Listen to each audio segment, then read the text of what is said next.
In this video, I discuss selling thousands of books on Amazon, answer beginner questions, and we also talk about an opportunity to make thousands off Amazon. I'm super excited about this. It's a new app out there called Whatnot. So we discuss all that in this video. Enjoy, guys. If you guys want to join the Feed the Beast Challenge, where we do these weekly calls every single week, click the link below. Much love and enjoy the video. Real quick, I want to give a shout out to a few of our members. We got Brittany, Feeling Bullish on Instagram. Be sure to go give her a follow. She's doing a few thousand on Amazon. She just got started. We also have Fishing for Asins. Be sure to go give him a follow as well. He did 7,000 this summer. I think he's trolling about 5,000 right now, last 30 days. And we have Sophia as well, who's done 50,000 the last 30 days selling on Amazon. So those are some of our Feed the Beast members who are absolutely crushing it. Remember, guys, it's absolutely free to join. Just click the link below. Okay. So past 30 days, it's loading right now. Your dashboard. My internet must be really slow. Yeah, sometimes it takes a while. I've noticed that, like if you reload orders. Yeah. Oh, there we go. Okay. You have the app on your phone. No, I don't. You should download Can I it. download it? Yeah. Okay. Yeah, then you'll get a notification every time you sell a book. You'll get to see what your profit is on each book. It'll tell you your average sales price at the top, and it'll tell you your profit. Okay. Go to Lister mobile app, guys. It's in the App Store. It's going to be in the Android store probably in the next week. Okay, cool. Fishing Yeah, for I'll let you know once I find it. Cool, sounds good.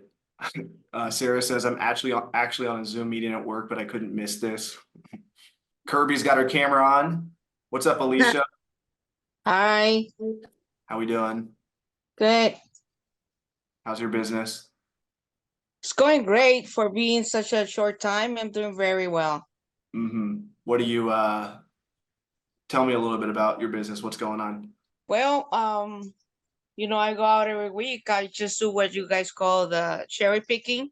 I got my first Gaylord, which turned out to be very profitable, $2,700, and I only paid $200 for that. That was really good. Nice. So right now, business is going well. I wish I could spend more time doing that, but because I have my morning job, but eventually that's my retirement money. So eventually I'm gonna retire and just do this full time.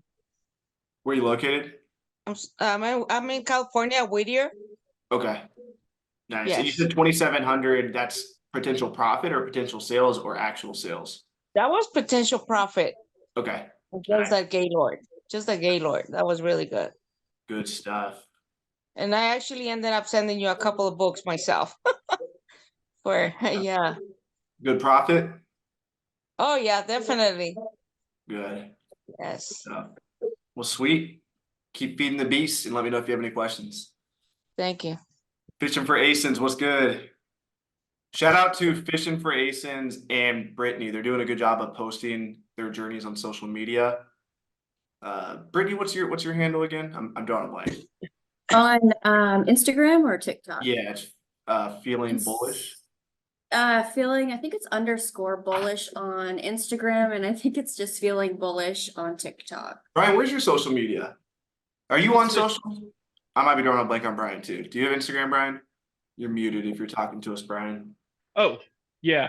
I don't have any other social media than LinkedIn. Okay. I think I have a Facebook Messenger. I check it maybe once or twice a year. Do you have any interest in starting like a personal brand? I've thought about that before with the Brian the Book Guy. I bought a domain and I've been trying to figure out what to do with it. Yeah. And while I'm trying to document the processes of my own business, I realize that I have a lot to share with other people.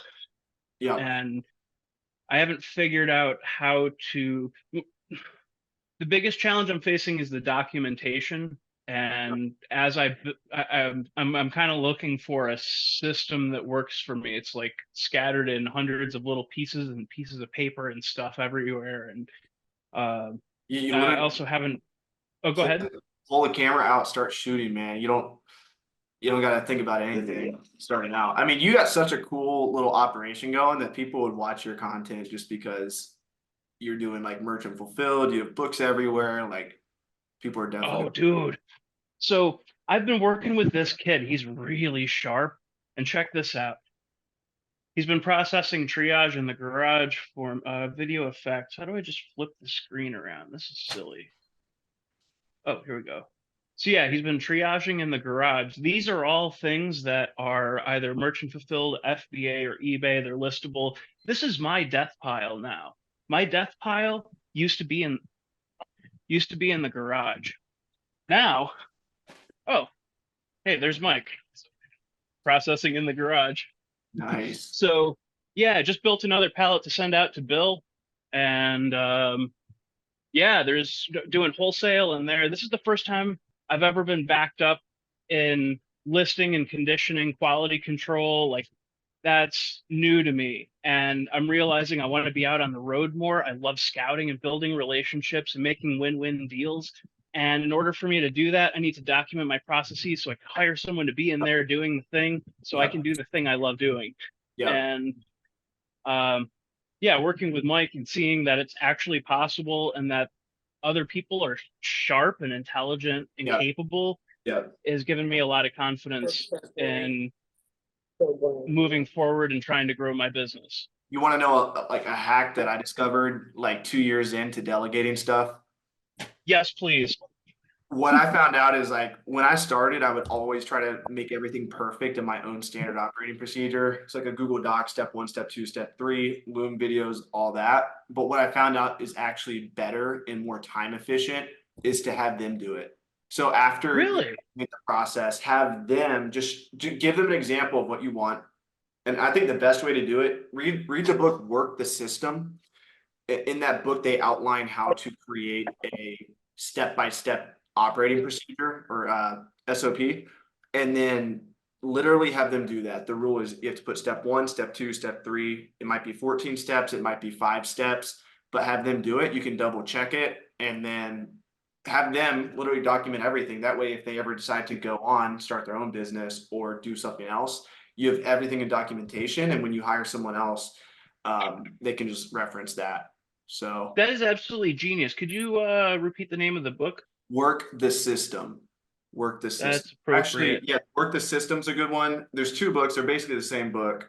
The E-Myth is the other book. So either one of those are great. I read the E-Myth first. Work the System's more about implementing it. Different authors. Sam Carpenter is Work the System, and Frank Gerber. Michael Gerber. Oh, Michael Gerber is the E-Myth. The E-Myth is great if you've never read like a systems book before. So I highly recommend it. Yes. I'm really struggling there, man.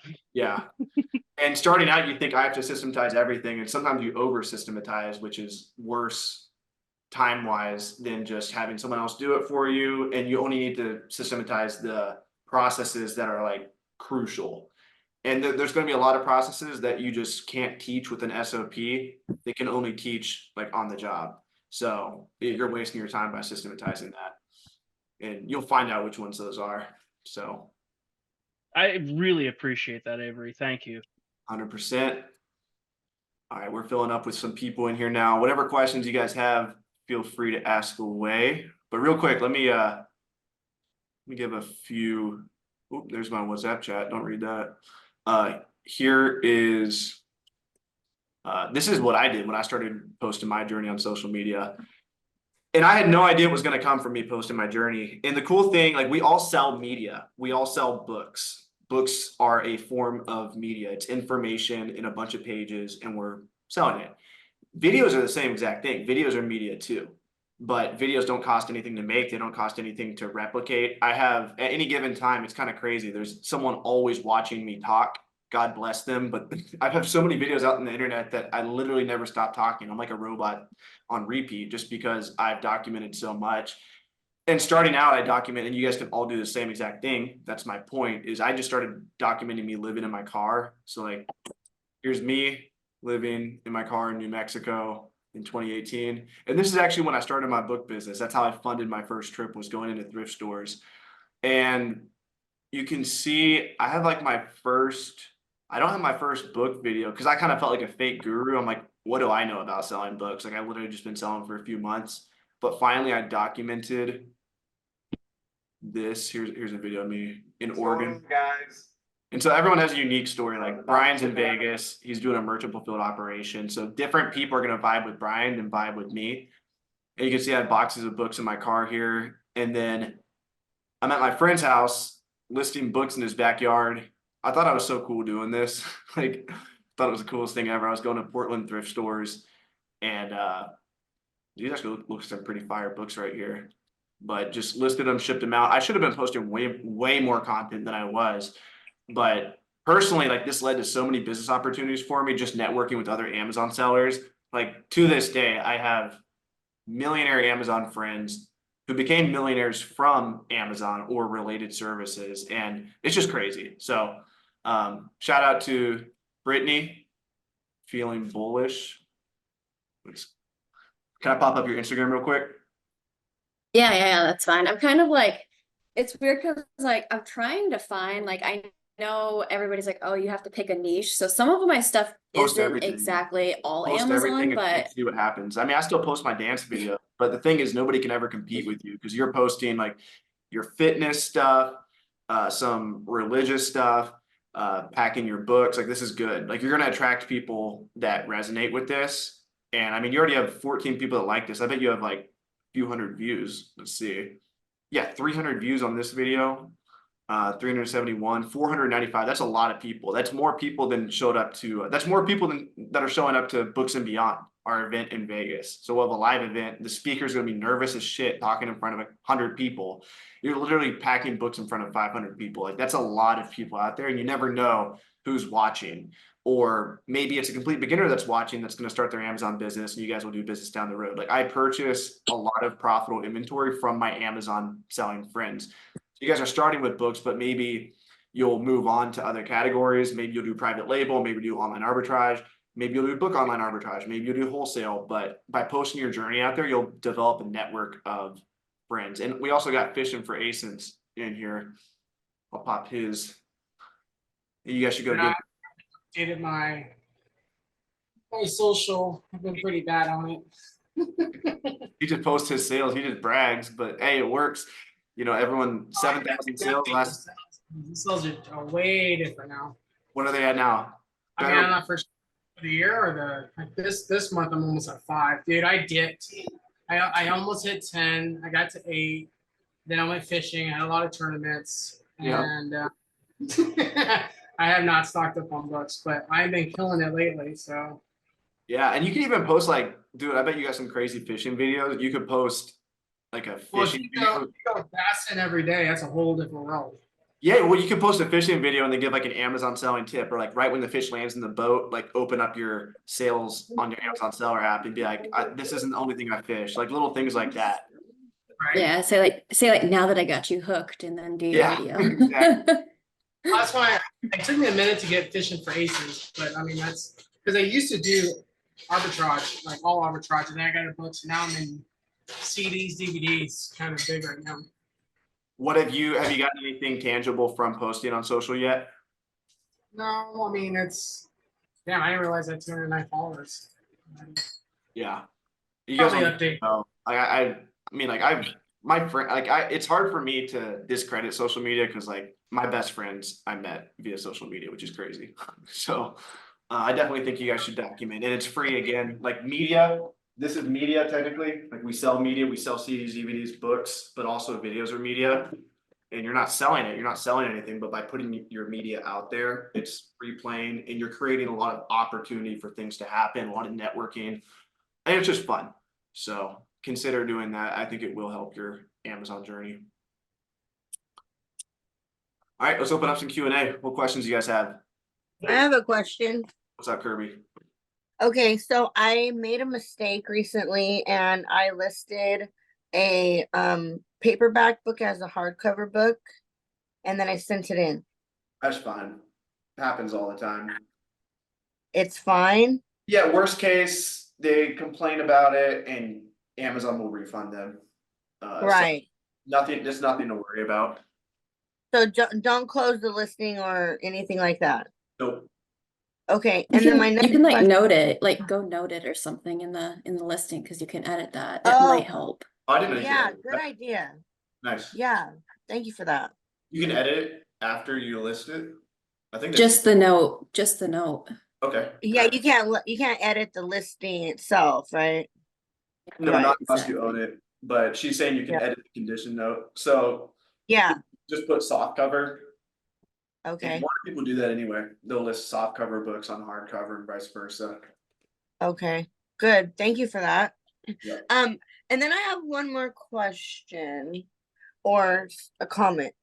So I sold a book and they sent it back. They returned it, but it wasn't my book. It wasn't the book that I sold. I feel like they swapped it out Yeah. for a lesser like a more deteriorated copy. Yep. Does that happen often? Yeah, that happens sometimes. Just part of the Wow. game. Okay, cool. Thank you. Yeah. Other questions? I have a question real quick. What's up, Rich? When you sell a book, how often, like, once they sell, just, I'm trying to find the right words to say it, like, deleting it from posting. You don't need to. I don't need to? Okay. There's no need. Once they sell, they're Got just some drop. good advice from Avery today. What'd you say, Brian? I'm thinking he was unmuted. Yeah, there's no need to do that, Alicia. The only time you should ever do that is if there's like a high risk book, like a textbook that you sent in and you're like, oh, this is getting IP complaints. Then, Yeah. and this goes for any item on Amazon, you want to delete any high risk item. So if you're selling something, let's say like a supplement that you know is getting IP complaints, even if you don't have stock of that item, Amazon could ask you for authenticity at any time. That's a good reason to delete items. So, but other than that, there's no real reason to do it. Okay, thanks. Yeah. What about after a book sales? Like, say I sold it, and I keep seeing it when I go to like look at my pricing and stuff like that. Like, it's kind of inconvenient for me to keep looking at it. Just filter by active inventory, and it won't pop up anymore. Oh, okay. Yeah. Thanks. Other questions? What's up, Gene? I got a question, Avery. Yep. So I have this mixed thing right now I think about both of selling. you guys are talking. Well, I'll get you next, Gene. Ty, go ahead. So I have this mixed feeling right now about selling tech. Do I sell them? Do I not sell them? I watch other people, like Hughes Book Guy says completely avoid them. Some the restricted inventory, which I have seen, box. I'm probably gonna see another one soon. Dude, how worried should I be? I talked to another seller today. She was at Goodwill, and she's like, "Yo, that's my bread and butter. All I do is flip textbooks." Yeah, yeah. Dude, It is a risk. So first, what I would do, use a BooksRun counterfeit calculator. So go to booksrun.com and just look here. If you go to the bottom, just type in counterfeit on their page. It's at the very bottom. If you go to on counterfeit books, ISBN counterfeit risk check. So these are books that could potentially get IP complaints from the brand. And so just type in the ISBN here. I got this book right here, 978-152-211-0613. Okay, so now we're gonna look this up. And it says it's unlikely to be counterfeit. In this case, you can risk it and send it to Amazon, you're probably fine. And there are a list of, Pearson, Cengage, McGraw-Hill, all the EPEG publishers. If you just go to Google and type in EPEG publishers, these are kind of the ones that you should stay away from. But essentially what BooksRun's doing is it's cross-reference. It's looking up a lot of the EPEG publishers, and I'm not exactly sure how they're generating their list, but it's renowned in the community. A lot of big booksellers trust them. So I would definitely use that first. Then you can take that ISBN and copy it. And I would go to BooksRun, and I'd probably just sell it to the highest bidder here on BooksRun. So see what people are paying. So $4 cash from BooksRun, or go to eBay sold listings. I would just pick, probably just one of these, because you don't want to overcomplicate your process. But maybe do this a few times and get a feel for what you think works best. And then obviously there's restrictedinventory.com. This is my service. If you guys send us books, we don't get IP complaints. We have an account that can sell textbooks. My partner's been selling on Amazon for like 15 years now. And he actually had the brand visit his warehouse, paid them a bunch of money. So you'd make $18 by sending it to restrictedinventory.com. $4, and this is after it sells. This is a consignment business. So essentially, and it's going to make $36 profit. We'll split 50-50 with you. And then you can also check eBay. And if you go to eBay, for anyone that doesn't know, you always want to filter by sold items to see how much it's actually selling for. So go to the filters over here, click on see more, and then click on sold items, apply. And then here you can go through, and for this ISBN, nothing's popping up. So, and then over time, maybe you find out that Books Run always pays you the most, or maybe you find out that Sell Back Your Book pays the most. And so you just start sending it to them. Like Brian, how big is that pallet that you're shipping out? Like how much dollar amount are you getting from Sell Back Your Book for that, Brian Fisher? Yeah, I'm estimating this is the first all books pallet that I've shipped out. I'm estimating it's going to be somewhere around 1,200 to 1,400. It might be a little bit less. I got 1,000 from them, 2,000 before. Like they're really. It also depends. Like the media heavy one was full of Blu-rays, so I think that one had a lot more. Yeah. I don't know. They're by far my favorite entity for dealing with. Yeah, they're good. Bill's got an amazing system set up. It's just throw it in the box, pack it up. Oh, he got muted. But yeah, you just pick one of those ways. Go ahead, Ty. What's the name of the company he said? Sellbackyourbook.com. Yeah, but they'll pop up on BookScatter too. So I'd rather just send all my other inventory to you, dude. So if it's high dollar, we're the best option. Like if it's $100 plus, I mean, even if it's just $50 plus profit, we only ever take $20. So yeah, it's a pretty good system. So I just sold. I missed it. I'm sorry, I'm late. But a couple wins real fast. Is I sold a book for $299. It sold yesterday, so that was awesome. Heck yeah. And then with my, I built a relationship with Goodwill Outlet. Nice. So they're going to give me the books and the DVD CDs before they send it to get scanned. So I'll be in the middle of all that. And literally they just took a pallet and just brought it out on the floor, threw it in a corner, and I just stood there by myself and just scanned. Dude, that's cool. Dude. That's a golden opportunity. And all I did was bring them donuts. Yeah. For the staff, you know, just small little things. Take notes, guys. Bring thrift stores donuts. Bring them coffee. I mean, you have no idea where it's going to go. Mike, the Golden State Picker, he did like 100,000 profit last year. I think that's what he did in profit. I think 300K in sales. And he has one relationship with a thrift store that allows him to do just that. He goes back in there, scans the pallets of books, helps them organize. That's it. That's his source. 100K profit a year. So bring the donuts. What's up, Gene? You had a question?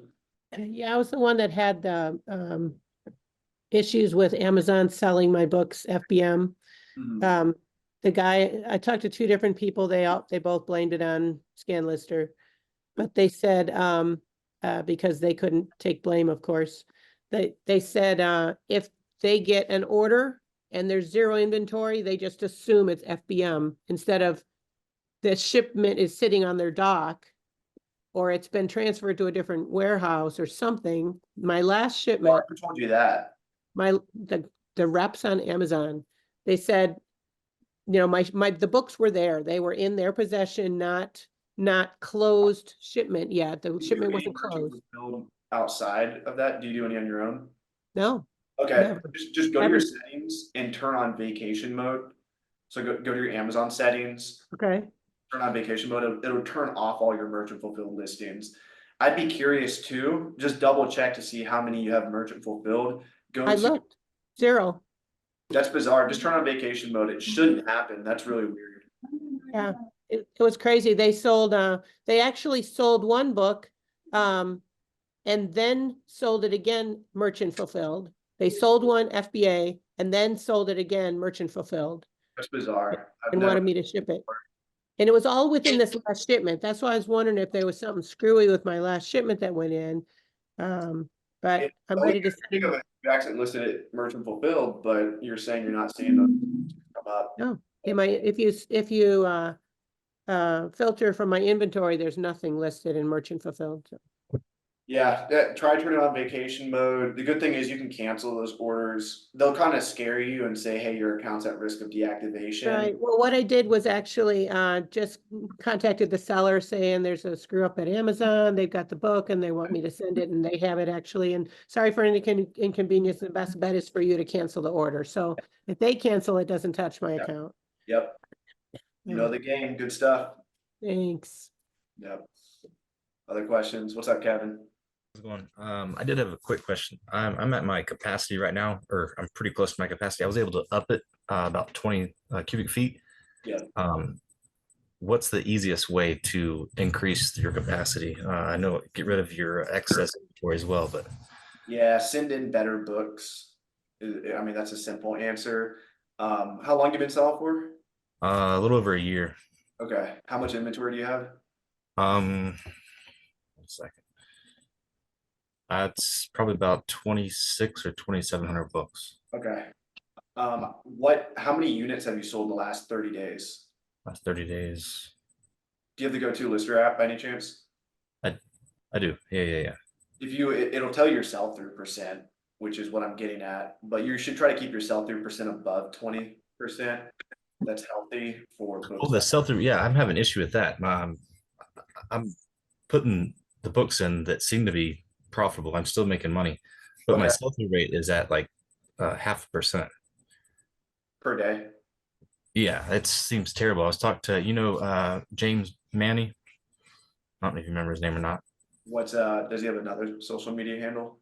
I don't know. He was at the Manny's Book Barn. Okay, something Book Barn. Brian said maybe, but you met him at the. You met a whole bunch of people at the Miami conference. I was supposed to go, but I actually wasn't able to make it. But I actually in Vegas, it's cheaper too. If you want to come. Yeah, well, I already have the ticket and everything. I just got to get the flight. But yeah, he was talking to me and telling me what I can do and try to fix it. But I'm just trying to. Maybe it's just because I got bad inventory. Maybe. What's your repricing schedule look like? What are you using to reprice? I was using Reprice It. Mm-hmm. And now I switched over to the Be Cool, and I watched the YouTube video that you did with. I'm new with all the names of everybody in this community. The video with the individual, and I reset all the schedule and all that stuff with both of them. The two different ones that you did with him. Did you notice any increase or not really? A little bit. Not a whole lot, but I mean, I think it was 23 or 24 different, the ones with the reprice that I had all of them that I maxed it out as much as I could, as many of the scheduled ones I could do. Yeah. So. Yeah, I mean, just make sure your repricing is dialed in. For older inventory, you want to be way more aggressive. I personally, a lot of people frown upon this, but bulk sellers do it. They do it for a reason. Like after 60 or 90 days, I forget what it is, we start undercutting the buy box just because we want to move inventory. And another belief that I have is like sometimes books are just priced too high, and so by undercutting the buy box, you're bringing down the market value until it's gonna sell.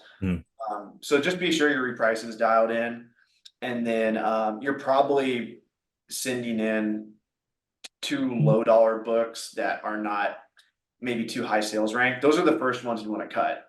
Like any sub $15 books that are like over $1 million rank, if that makes up 20% of your inventory, like stop sending those in ASAP and dump as many as you can. Because those aren't going to make you much anyway. Yeah, I started increasing the price on what I would accept just because of the capacity that I had. I was to the limit. I'm like, I need to start selling more quality books. Yeah. I buy them in bulk. I've been doing that with like online auction sites. And I've been doing pretty good with that. I don't really like doing the thrift stores anymore. I just with Yeah. the work schedule and my 2 kids, I don't have much time to go out. It's easier just to go and get everything and then have it just scan whenever I can. One more thing you could do is go to What's that? restock.thebookflipper.com, and what you do is you download one report from Amazon. Unfortunately, it doesn't work with that report anymore, but if you email my team, if you have a GoToLister account, we'll help you out. So just email us support@gotolister.com and just say like restock. I need help with the restock report. Okay. Restock report for this website. And my team, we've been helping people for a few years with this. It's just what we offer GoToLister users. So what you'll do, I have a YouTube video on it too. If you just type in Roamer the Roamer, restock or something, it'll pop up. But there's pretty good tutorial videos on the website too. Actually, Okay. if you just click right here, let's see. So what this does, so my team is gonna What's up, everybody? what we'll do is we will actually change the report to make it compatible with the software. Then what the software is going to do is These are my studs. I've got, they got 250, 226, whatever that is. he calls them studs or duds. So the green, this is kind of what you want, is this green inventory here. Mhm. Everything on the left side of the screen is fast sellers. So all these dots are fast sellers. So, and then the higher up the dot is, the more profit you're going to make. So like ideally you want hyper profitable books that sell fast, which is like these greens right here. Okay. Then you have the fast sellers that are low dollar, which is fine. Like they'll sell pretty quickly, like in a few weeks, hopefully. But then these reds over here are really what you want to avoid. The oranges are okay. These are high dollar books. This $200 or $250 book here that is let's see, it's like 6 million rank. It's probably worth it to send those in. You don't want to send a whole bunch of them in, but if there's only a few used offers, like this book's eventually going to sell if the e-score has at least one, or if it sells a couple times a year and there's not that much competition, it's a good bet. But what you don't want is like, you don't want 6 million ranked books that are like $10. Like that's just absolute trash. And so what this report allows you to do is you can set filters at the top, download a file that will basically allow you to dispose of books. So I recommend disposing any books that are like over probably 100 days old, because they're getting close to incurring long-term storage fees. Upload them to Amazon. They have tutorial videos on how to do this, and just get rid of, like, you could probably dump a couple hundred of your inventory, if not more, of these low dollar books. And instead of dumping them, I would liquidate them, because you'll get paid for the books. So you'll get paid a small amount, which is better than paying a $1.50 fee, which that adds up. That's a lot of money. For every 100 books, you're paying $150 to get rid of them. Versus they'll pay you for the books if you upload them correctly. So anyone watching this or watching the replay, if you email us, if you have a GoToLister account, we'll help you out. Just email us support GoToLister. So What? Okay, so then I'm gonna put your plate in the fridge and you take it out when you're ready. put the plate in the fridge, Teresa. How do I find out if I'm like close to reaching capacity or what my available storage is? Where do you go, Kevin, for that to look at your capacity? It's under the FBA dashboard, and then there's a little tab at the very bottom that says pull it up. Just under your the browser for Amazon. Okay, I think mine says like there's no data available. I think I haven't been selling long enough. It should, I think it should still show. It might say 0 if you haven't been doing it very long. I think it took a while. If I'm wrong, let me know. Yeah, like I'm in my 3rd month and I feel like if I remember correctly, it's like 0 or something. Like it's just not showing me. Okay. I don't know. I'm not 100% sure on all that. Avery would know. But if I have or if I have one of the softwares that's out there, it should tell me more in detail. Is that the thing? No. You can see it on Seller Central. You'll be able to see I it. can't. Okay. Yeah. I'll But have to investigate that a little bit more. It's not really affecting booksellers until you have about 1,000. Oh, okay. Yeah. And you have to look on your laptop. You can't use your phone. I don't think you can see the capacity on your phone. Yeah. Not. Oh, okay. Yeah. Thank you. Yep. Other questions? Easy to look when you're on it. It's called FBA Analytics. Okay. So it's under Amazon seller account. And then if you go to inventory, and then manage all inventory, then you'll see it. It'll say FBA Analytics. It's a new thing, but it showed me all my books that are past 90 days. So I went in there. I don't know if you guys do it too, Kevin. I went in there and I just undercut every single book that was like from January and February and December. Well, I didn't have any books in December. So February, January, February. So any items I had, I just undercut just to get rid of them. Meaning lower the price? Lower the price. Okay. Just sell it just like a reset. Just get rid of it. Okay. But one day I'll grow up and get 2,500 on my store. It won't let you go over? What's that? What'd you say? About 2,500?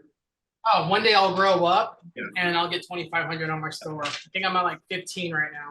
Yep. As long as it's good stuff, feed the beast. So You know? it'll literally break it down in terms of like number, like quantity No, wise. what you have to do, what I was just showing you was restock.thebookflipper.com. I dropped it in the Zoom chat. Uh-huh. And if you email my team at support@gotolister.com, the link and say, hey, I need help with this, we will tell you what report to download from Amazon. We will reformat it for you since the software is no longer compatible with the forms on Amazon. And then you'll be able to see this graph here, which breaks down anything red you kind of want to get rid of. Yeah. Okay. So, Thank you. yeah. Other questions? What's up, George? Other questions? Anything at all? So I got one more question. Yeah. So, I'm hearing is, Google's going to be dead. Everybody knows how Google is scanning books and making profit. It's going to come out one day sooner or later. You drop off a bunch of DVDs, CDs, books at a Goodwill. They take that and they ship it to their main store. They scan all that and they bring it back. They're already doing that. Right. So we all know that. But is that one of the reasons that you're pushing, you're with Joji and you're kind of doing that Amazon flip or eBay to Amazon? I mean, it's the same. Ironically, a lot of times we're buying from Goodwill, but I just think it's a good opportunity to purchase textbooks from home. I mean, they both made 100,000 profit last year. It's a proven model, but a lot of times Goodwills and thrift stores will do a really poor job of selling on Amazon. Even people in this group come to me with issues and they've been selling on Amazon for months and they make rookie mistakes and they end up having to dump a bunch of inventory or this or that. Goodwills go through the same thing. And then a lot of stores will just say, screw it, we're not doing a good job. Or they'll say, we're only going to take $20 profit books that have barcodes. And then there's still a ton of opportunity on the shelf. So like the ultimate test is like, are you pulling profitable books from the Goodwill? And if not, go to the back room. But I mean, arbitrage is always going to exist,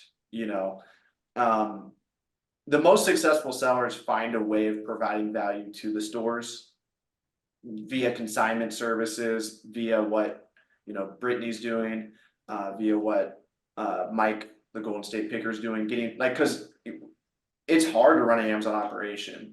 And so NitoScan is a software that they use. It's a listing software for both booksellers. And there's competition arising in the space and these softwares are trying to get Goodwills on board with them. But I guess my point is I personally think there's always going to be opportunity. And if you're polite, if you bring the donuts, if you bring the coffee, it's going to work out at the end of the day. So I definitely wouldn't be afraid of it, but it's business, at the end of the day, everyone's trying to make as much money as possible. So, and that's also more opportunity for non-barcode books in the store because they almost never look up the non-barcode books. George is saying, what would be a good cost per pound on getting a bulk amount? It really depends on how much profit the bulk source is getting you, George. That's what's more important. It's not so much about per pound. I mean, at scale, it's about per pound, but starting out, like if you pay $100 for a Gaylord and it brings you 700 back, that was a good deal. Hey, Avery. Yep. My question was referring to that message I sent you earlier, because we haven't gone like in total detail about that library networking thing I had this afternoon. So if they do bring up something regarding like a per pound or anything like that, because they said they were going to either bring it to nearby libraries, Goodwill, Savers. So I kind of brought my thing into where I said, you know, I do a lot of pickup with like estate sales and even neighbors in the area that spread it through the little libraries, but I have a little bookstore myself. So that's kind of the narrative I've pushed so far. Yeah, my answer is kind of the same. Like you want to look through the inventory first, and if it's like really good inventory, like you're finding $20 profit books every 10 scans. I mean, paying a lot per pound, like 15 cents or more, wouldn't be bad. But traditionally, like I've told people that I'm getting stuff for 8 cents a pound, and they're like, oh, that's too high. You know, they're like, you should only be paying like 5 cents per pound. So it's all like kind of relative, but the difference between libraries and thrift stores is usually libraries have much higher quality books. So it is worth paying more, but maybe you don't want, maybe they have a bunch of fiction. You're like, hey, look guys, I don't even want this. And the better deal is you can say, hey, I will pay you $2 or $3 per book for the books I want. And you just carry books. Yeah, because they have a book sale in a couple of weeks, but the first day I might not be able to make it. So I told them, I'm like, are you guys gonna be doing a second day? And they're like, we didn't initially think about that, but now that you mentioned it, we're gonna do a second day. So then I started mentioning about the part about after the sale too. Yeah. I mean, you want to get the books before the sale, because after the sale, it's been picked over. Like your highest ROI is going to be before the sale. You're cherry picking the books. Like what you don't want to do is wait till after the sale. Then you have to take all the books that have already been picked over, and now you're just a bunch of crap. Here I'm gonna drop the Facebook group. This is ran by my friend David Chung. He does a few million a year, almost $1 million a month now in bulk books. So that's a good question to ask in that group. I'd be curious what their opinion is on that.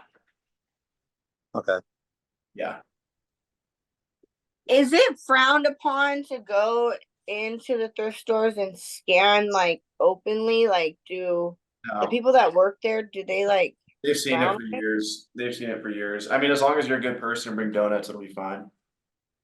You just gotta be you just gotta be polite to the staff there, and like even the people around you, even with their customers, they might think it's weird at first, but once they kind of know what you're doing in a sense, majority of them don't care. Yeah. And at the end of the day, like the libraries love us because we go into their sales and we buy the most books. Like, I don't know if you guys saw that YouTube video where that lady was chewing me out at a library sale. Like I'm checking out the books and she's like, oh my gosh, I'm so tired of these scanners taking all the books, blah, blah, blah. And the people at the library sale are like, these are our biggest purchasers. We don't care. We'd rather sell to them than sell to you. So it was like another customer that was really having the problem. Yeah. I mean, the friends of the library groups, 99% of them love us. Now, sometimes booksellers do get crazy. Sometimes people in general get crazy and they start scanning books fast, throwing books on the ground. Like I've literally seen grown ass adults throw textbooks on the ground in a library sale. Like it's pretty sad. So they do not like those sellers, but if you're respectful, if you help set up, if you help, organize books, and a lot of times ongoing sales will bring books out as the sale's going on. If you help them put the books on the shelf, I mean, if you're buying more books from them, they like us. It's the same thing with the Amazon business. Like I get this similar type of question, like with wholesale, like do wholesalers and brand owners not like selling to Amazon sellers? Well, they don't like selling to Amazon sellers who are a pain in the ass. Like if we're going to ask them for like a really small PO, send them 1,000 emails, only place $500 a month, they're not going to want to work with Amazon sellers. But if you're going to place 50,000 a month, they don't care where you're selling it, so it's the same kind of concept. Okay. Yep. Other questions? Another advice to that too is, dude, just make it clear than I think you taught me this too, Avery. Just make it clearer than when you walked in. Because dude, I walk in and it's a fucking mess. Yeah. And I actually got a compliment from a manager of my other Goodwill, and she's all like, "Thank you so much for just helping clean up." Yeah. You know, because I come in on a Monday after a weekend and it's like shit everywhere. And my boy Avery that does the books, I'm like, dude, don't worry about it, man. I'm gonna start scanning over here. Time you get over this side, it's gonna be nice and neat, and it is. Oh, So, okay. small things like that, man, go a long way. Yep. Yeah. Exactly. One of the first times I ever went to a thrift store, the guy kicked me, or he didn't kick me out, but like I was buying books I should not have been buying. Like I was buying dud books, books that were worthless. I didn't even know how to use the app on the phone. It's called FBA scan at the time. Anything that turned green, I was throwing in the cart. Didn't know about sales rank, didn't understand it. And but I did feel like I was doing something wrong because I'm like, oh my gosh, I'm making so much money in here. At a whole cart of books, only probably 10% of them were good. He kicks me out because he just probably felt my energy. Like I just didn't want to be in there. And like I felt like I was like robbing them because like I felt like I was getting the upper hand. And I think he kind of felt that and was like, hey, you're done. And that's the only time I've ever been kicked out of a thrift store. And so I do think there's like something with beginners where you kind of have this aura around you of like thievery because you kind of feel like you're stealing the best. And that's why now, like, if I go to a source and I know it's gonna hit, like there's a library near me, every single time I go to it, it hits. Like, no other resellers go to it, I guess, or there's just always fresh inventory. I always bring them coffee because I know I'm gonna sound like a casino in the corner, cha-ching, cha-ching, cha-ching. I'm gonna leave with a huge stack of profitable books, and they'll love me if I bring coffee, and it's a trade-off, you know. So I'll So even when you scan it. Sorry, go ahead. when you guys go into these thrift stores or libraries, do you announce, like, do you tell the workers before you start scanning that you're gonna? there's no need to. Okay. Unless They're you're gonna like kick you out. backroom access. I usually don't talk to them too much until like the second or third time, and then I'll be like, "Hey, do you guys have backroom access?" Or if I'm traveling out, I will ask for backroom access immediately if I'm like doing a travel sourcing trip. But you know, I get a feel for the employees, talk to them, and then eventually ask them for backroom, bring them coffee, stuff like that. Could I ask a question? Yep. Oh, good. Okay. I've been trying to get on my phone and it's been weird. Is GoToLister, I mean, thank you so much for having this meeting and everybody's questions. It's really wonderful. I was listing on Amazon Today Books and everything was cattywampus and Amazon, it took hours and I still didn't get to get the books listed and in a box. Does GoToLister make that easier? Oh, yeah. That's why I made it. Oh God, Avery. Oh my God. Okay. Thank you. It really does. It cuts through a lot of that absolute bombastic nonsense. Okay. You're saying it does help make it easier. It does make it easier. Because I mean it was Have you just tried I it? don't know. Are you saying you've Have I tried it? tried I have never tried. I'm not savvy with technical stuff, so I do it the slow-mo hard way of just you know. Well, try it out. So, Try it out. We have free trial and gotcha. How long is the free trial? 14 days. Okay, and could I ask you, thank you for that. I am not a coffee drinker. When you say you get coffee, where do you get the coffee? From Dunkin' Donuts or from I get it a from high-end place? I just get the sugariest drink I can find. I get like a latte, chocolate latte or something. You get chocolate lattes for everybody, like 5 chocolate I lattes? bring like 4. I bring like 4 in, and I'm like, whoever wants it can have it. Wow. Okay. And you go to Starbucks or something? I go to Starbucks, yeah. Okay. McDonald's. And you just put it on the. I really want to know how this works. You just put it on the counter and say it's for you. I just appreciate you. And I'm like, hey guys, a lot of times I know the people. If I don't know the people, sometimes it's new staff, and I'm like, hey, I just want to thank you guys for offering books and this service. I really appreciate you guys. And then just give it to them, and they're like, oh wow, thanks. And then go tear apart their book selling section, go up to the desk with a huge stack of books that you're purchasing, and they'll understand why you brought the coffee, and they'll be happy. Okay, and you just get some sort of latte, because like I said, I do not drink coffee at all. Yeah. Okay. All right. Okay. Thank you very much. Okay. I appreciate it. Thank you. Other questions? Got a few more minutes before I got to go to country dance. You used to do the pop-up book sales, is that correct? No. What do you mean? Like if you had just a bunch of books stored up from like getting some? Did you do? I never mess with that. I think it's a great idea though. You know what I think is a phenomenal idea? I know it's a phenomenal idea. Somebody messaged me last night. Tammy, was it you? Or am I making that up? Let me see who messaged me about WhatsApp. Sophia's doing WhatsApp. Or not WhatsApp, Whatnot. Let me see who messaged me.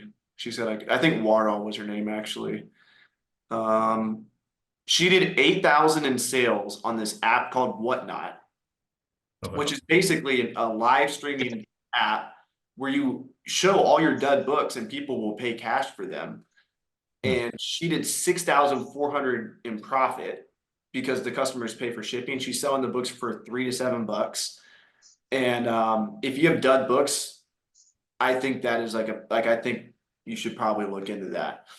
I usually say don't spend too much time on dud books, but for somebody to do 8,000 in sales in a month as a beginner, like that's pretty impressive. And then there's this other, if you look up Resell Maven on YouTube, she did 100,000 last year, probably at least 80,000 profit from flipping books on Whatnot.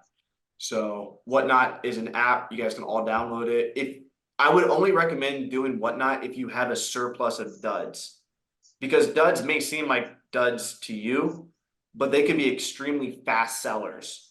And people love the titles. Maybe it's fiction, maybe it's something else, or maybe it's just some weird niche books that people are willing to pay $3 for.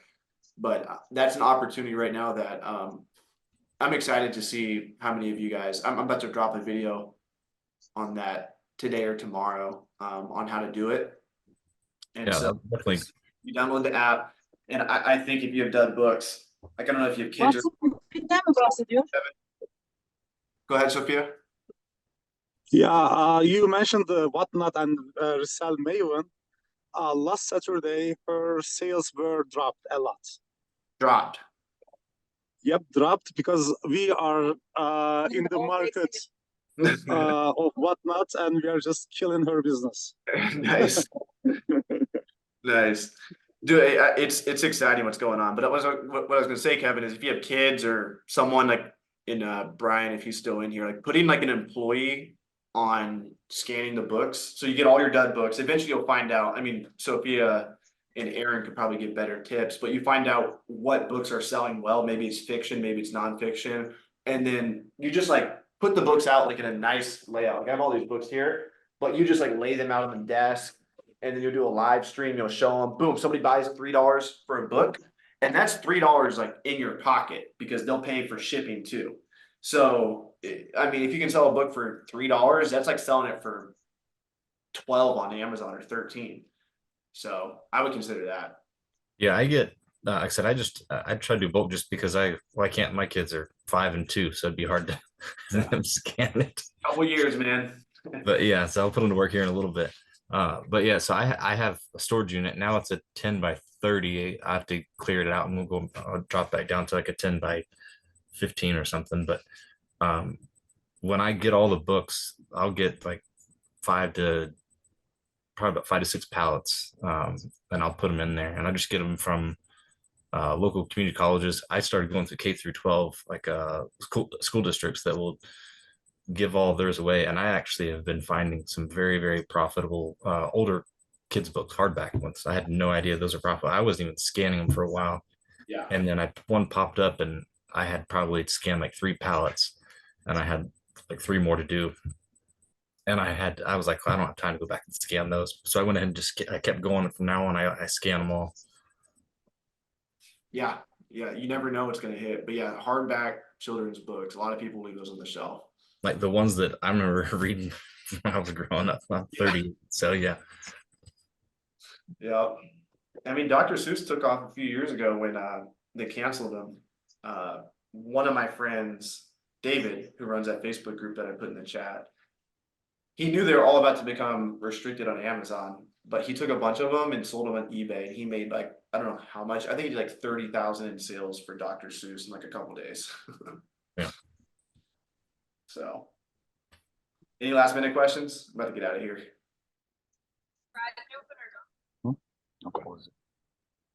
All right, guys. I will see you next week, going live on YouTube tomorrow night with Spencer. That's his middle name.